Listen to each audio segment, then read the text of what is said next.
A paz do Senhor, queridos. Vamos lá para mais uma aula? EBD Jovens, rápida e com profundidade é aqui. Vamos lá. Lição de número 5, que tem como data dia 29 de janeiro de 2023, que tem por tema Libertos para viver em santidade. Vamos lá? Texto principal está em 1 Tessalonicenses, capítulo 4, versículo de número 7, que está escrito assim: porque não nos chamou Deus para a imundícia, mas para a santificação. Então é muito claro, Deus ele nos chamou para a santificação. Já falamos na primeira lição sobre o significado de santificação, tá? Então, Deus nos chamou para sermos separados para Ele, tá? Resumo da lição, está escrito assim: o cristão foi resgatado por um bom preço, o sangue de Cristo, para que viva em santidade até a vinda de Jesus Cristo. Então, o que precisamos entender aqui é que nós, os cristãos, foram comprados. Nós fomos resgatados e Cristo pagou o preço de sangue, tá? Então, todo bom cristão, todo cristão verdadeiro, ele entende que ele foi comprado. Se ele foi comprado, ele tem um dono. Entende? E se ele tem um dono, ele deve viver debaixo das regras do seu dono, tá bom? Então, se você é um cristão verdadeiro, entenda, você foi comprado, você não é mais seu, este corpo não é seu, mas sim daquele que te comprou. Você tem um dono, então você precisa viver de acordo com as palavras do seu dono, tá bom? Então vamos lá. O tópico de número 1 vai dizer assim: o contexto da primeira carta de Pedro, tá? Os destinatários da primeira carta. Aqui eu vou trazer para você o significado dessa palavra diáspora, tá bom? É uma palavra que significa dispersão, tá? Então tá aqui logo no primeiro parágrafo, diáspora significa dispersão. No segundo parágrafo, várias perseguições. Lá embaixo, no finalzinho, última frase diz assim: um povo desprezado pela sociedade e considerado como a escória. Todavia, foi esse povo que Deus escolheu para ser o seu povo exclusivo e santo, tá bom? Então, os destinatários da carta que Pedro está escrevendo, eles são um povo pobre, considerado a escória pelaquela sociedade, mas foi exatamente aquele povo que Deus escolheu para ser o seu povo, tá bom? E aqui é muito fácil compreender, tá? Escória para a sociedade, santos para Deus. Então tome cuidado com aquilo que a sociedade despreza. Nós, como os cristãos, temos que ter em mente como Deus pensa, como Deus olha, tá? E por isso não perdemos pessoas, por isso não descartamos pessoas, tá bom? Porque ainda que a sociedade descarte, a igreja abraça, Cristo abraça a todos, tá bom?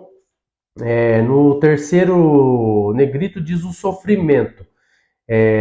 A carta tem o propósito de encorajar os destinatários e manterem sua fé, tá bom? Então, a palavra de Deus, a leitura diária da palavra de Deus, ela nos encoraja a manter a nossa fé, tá bom? Então, se você está precisando de coragem para que neste mundo atual você continue mantendo a sua fé, saiba que é através da palavra que nós vamos conseguir esta coragem, tá bom? E lá, no finalzinho deste subtópico, diz assim: ser um povo alegre em meio a tantas adversidades somente é possível às pessoas que experimentam uma vida de santidade e de grande intimidade com Deus, tá bom? Este povo era um povo alegre, mesmo sendo tratado como escória da sociedade, sendo um povo pobre e sendo perseguido e passando por grande sofrimento. Por quê? Porque a alegria no mundo, ela é dependente e passageira. Ou seja, fora da presença de Deus, as pessoas só conseguem ser alegres dependendo de coisas. A alegria do mundo depende de um monte de coisas, tá bom? Então, e ela ainda é passageira, mas a alegria que nós encontramos em Deus, ela é independente e ela é duradoura, ela é segura, ela é eterna, tá bom? Então, nós cristãos somos alegres independentemente da provação, independentemente do que estamos passando, do que estamos sofrendo, nós conseguimos ser alegres, tá bom? Porque a alegria que encontramos em Deus, ela está enraizada em tudo aquilo que Deus fez por nós na cruz do Calvário, na sua graça, na sua misericórdia, no seu perdão, tá bom? Então, por isso,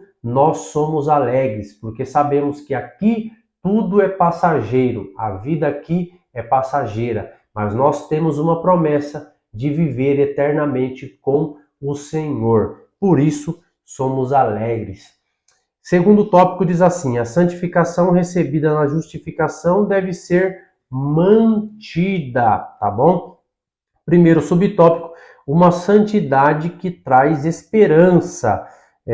Uma frase aqui, depois do segundo parágrafo, diz assim: uma santidade contínua e progressiva que liberta o cristão da antiga escravidão do pecado, tá? Então aqui nós precisamos entender que a santificação, ela é um processo contínuo, tá bom? Nós precisamos estar buscando a Deus diariamente.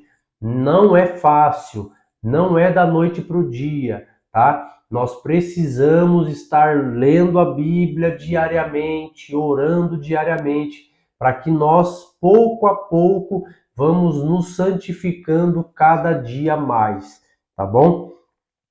O segundo negrito diz assim: Deus é santo. O intelecto limitado do ser humano não consegue entender a santidade de Deus em sua plenitude. A palavra plenitude significa completo, tá bom? Então Deus, ele é Deus e por isso nós, seres humanos, com a nossa mente limitada, finita, não conseguimos compreender Deus de maneira completa, tá bom? Então, Deus, ele é infinitamente mais do que aquilo que nós pensamos que ele é, tá bom? Quando dizemos Deus é bom, de fato Deus é bom, mas Deus é muito mais bom do que o bom que nós estamos dizendo que ele é. Então, quando nós dizemos Deus ele é santo, e de fato Deus ele é santo, só que Deus é muito, infinitamente maior e mais santo do que aquele santo que nós estamos dizendo que ele é, tá bom? Então Deus é infinitamente maior do que aquilo que pensamos ou falamos sobre ele, tá bom? Assim, a melhor forma de entender a santidade de Deus é observando a vida e obra de Jesus Cristo. Então, se a mente humana ela é finita, ela é limitada para compreender Deus de maneira completa, nós conseguimos olhar para Jesus, tá? Porque Jesus, ele é o nosso ponto de referência. Jesus é o nosso alvo. Jesus é o centro. Ele é o nosso padrão, ele é o nosso modelo, tá? Então, nós precisamos não ficar olhando para pessoas, tá bom? Porque as pessoas vão nos decepcionar, tá? Mas nós precisamos colocar todas as nossas expectativas de vida cristã em Cristo Jesus. Ele é o nosso maior exemplo, que sigamos a Ele, tá bom? O terceiro subtópico, Deus é o único juiz justo e imparcial. Depois do versículo diz, Deus conhece todas as coisas, inclusive as intenções e motivações de cada pessoa. Por isso, ele pode tomar decisões justas e imparciais. Deus conhece tudo. Deus conhece o nosso coração, Deus conhece a nossa mente. Antes que a gente fale, Deus já sabe qual palavra sairá das nossas bocas, tá bom? E por isso, Deus, ele é o justo juiz. Por isso ele consegue julgar a todos de uma forma justa, porque ele conhece tudo. Ele conhece as nossas motivações, porque tem muita gente fazendo coisa boa, mas com a motivação errada, e Deus conhece. E Deus, ele leva em conta muito mais a motivação do que a ação, tá bom? Então, quando você vive uma vida cristã, se preocupe com a sua motivação, tá bom? Para e pensa, pergunta para você, para si, o que está te motivando a fazer algo para Deus, para a igreja, para o teu próximo? O que está te motivando a fazer? Você faz de maneira voluntária, de maneira alegre, de maneira contente, sem precisar que os outros vejam, você está fazendo? Essa é a motivação certa, tá bom? Então, Deus, ele é o justo juiz, tá bom? O tópico de número 3, a santidade que liberta. Primeiro tópico, o preço do resgate pela liberdade em Cristo. Quase no início do segundo parágrafo desse subtópico diz: a grande novidade do Evangelho é a apresentação de Cristo como o único que teria condições de pagar o resgate de toda a humanidade, tá bom? Então, a grande notícia do Evangelho é que alguns pecaram poucos, outros pecaram muitos, mas a cruz nivela a todos. Por quê? Porque tanto aquele que pecou pouco, quanto aquele que pecou muito, nenhum deles tinha condições de pagar a dívida, tá bom? O único que teve condições e de fato pagou essa dívida, nos libertando, foi Cristo, tá bom? Então, por isso, não devemos ficar julgando o pecado de um, o pecado daquele, o pecado de outro. Olhamos para nós, olhamos para a palavra e entendemos que o mesmo Deus que nos perdoou, que me perdoou, que perdoou você, também pode perdoar aquele pecador que está afastado da presença de Deus, tá bom? Porque Cristo é quem paga essa dívida. Segundo o subtópico, o cristão é resgatado para ser livre. Lá no finalzinho do primeiro parágrafo diz assim: a liberdade que Cristo nos dá não é para fazermos o que quisermos, mas para viver uma vida genuinamente cristã como parte da nova natureza. Ser livre em Cristo não é fazer o que quiser, tá bom? Porque aquele que faz o que quer, ele não é livre de verdade. A pessoa que faz tudo aquilo que ela deseja, na verdade, ela é escrava dos seus próprios desejos, tá bom? Ser livre em Cristo é olhar para algo e pensar: eu posso fazer, eu posso ir lá e fazer, porém, eu não quero fazer, porque isso vai desagradar o meu Senhor, tá? Então, tem muitas coisas que nós cristãos podemos fazer, porque ninguém vai nos impedir, a gente pode ir lá e fazer, só que a gente decide não fazer. A gente até pode, mas não fazemos. Por que não? porque isso irá nos afastar daquele que nos comprou, irá sujar a nossa vida que foi lavada pelo sangue de Cristo, e nós vamos sair perdendo esse estado de santificação e iremos retroceder. Por isso não fazemos, não porque não podemos, mas porque não queremos. Esta é a verdadeira libertação. Você trocar o não posso por eu não quero, tá bom? O terceiro subtópico diz: a libertação plena se dará somente com a glorificação.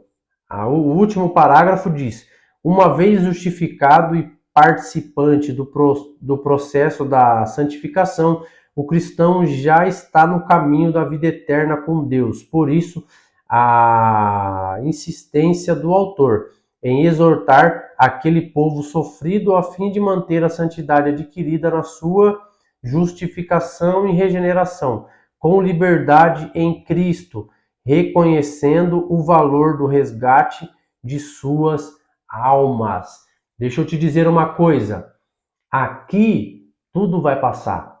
O sofrimento aqui vai passar. O choro aqui vai acabar. O luto aqui vai passar. As nossas perdas aqui vai passar, vai acabar. Sabe por quê? Porque tudo aqui nesta vida está dentro das condições do tempo. Ou seja, tudo aqui tem prazo de validade. Mas eu vou te dizer uma coisa, aqueles que suportarem fielmente, sendo fiéis a Jesus, eles herdarão a salvação eterna. E eu vou te dizer uma coisa, se aqui tudo vai passar, no céu não. O céu será eterno. Então, suporte o que tiver que suportar. Aguenta firme, porque o nosso Senhor Jesus Cristo está vindo nos buscar. E para onde Ele irá nos levar é eterno. Lá não haverá lágrimas, lá não haverá dor, lá não haverá luto. Nós estaremos para sempre com o Senhor, tá bom? Queridos, esta é a lição de hoje. Espero que eu tenha conseguido te ajudar um pouco, a ajudar aí no seu estudo. Então, que você siga estudando a revistinha, que você tenha materiais para estudar e que você siga sempre nos ajudando aqui no canal, tá bom? Então, Deus os abençoe. Até o próximo vídeo.